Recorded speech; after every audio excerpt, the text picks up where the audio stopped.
أهلاً وسهلاً بيكم في حلقة جديدة من رحلات عبر الزمن.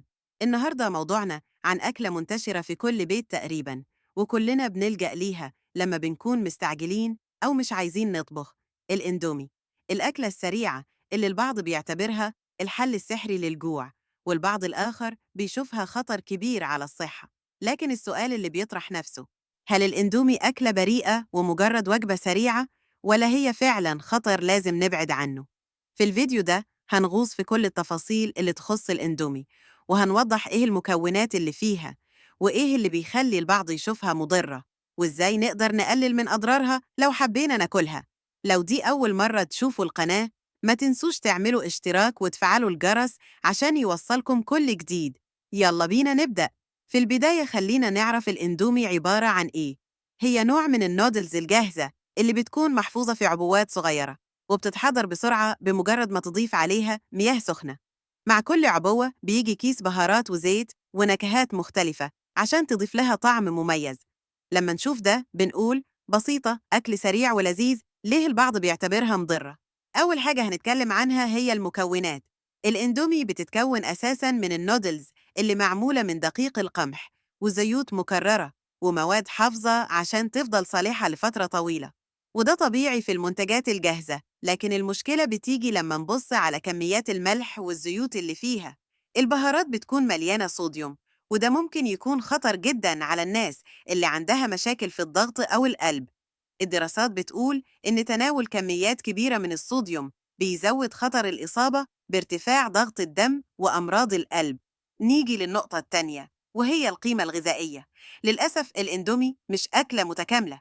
هي بتديك طاقة سريعة لأنها مليانة كربوهيدرات، لكن ما فيهاش ألياف، ما فيهاش بروتين كفاية، وما فيهاش فيتامينات ومعادن اللي جسمك محتاجهم. يعني لو بتعتمد عليها بشكل يومي أو بتاكلها بدل وجبات غذائية متكاملة، جسمك مش هيكون بياخد كل العناصر الغذائية اللي محتاجها. طيب، هل في أي فوائد للإندومي؟ الحقيقة لو بصينا للإندومي كأكلة سريعة الطهي، فهي بتوفر وقت ومجهود كبير. يعني لو أنت في موقف طارئ ومفيش أكل متاح، الإندومي ممكن تكون حل سريع يشبعك مؤقتاً، لكن مش المفروض تكون أكلة أساسية في حياتنا اليومية. طيب، هل في طريقة نقلل بيها من ضرر الإندومي لو حبينا ناكلها؟ أكيد في. أول حاجة ممكن تعملها هي إنك تضيف مكونات صحية مع الإندومي. مثلا بدل ما تاكلها لوحدها، ممكن تضيف لها خضروات زي الجزر والبروكلي والفلفل عشان تزود القيمة الغذائية وتضيف ألياف وفيتامينات. كمان ممكن تضيف بروتين زي البيض أو الدجاج، أو حتى قطع صغيرة من اللحوم. الحاجة التانية هي إنك تقلل من كمية البهارات والزيوت اللي بتيجي مع الإندومي.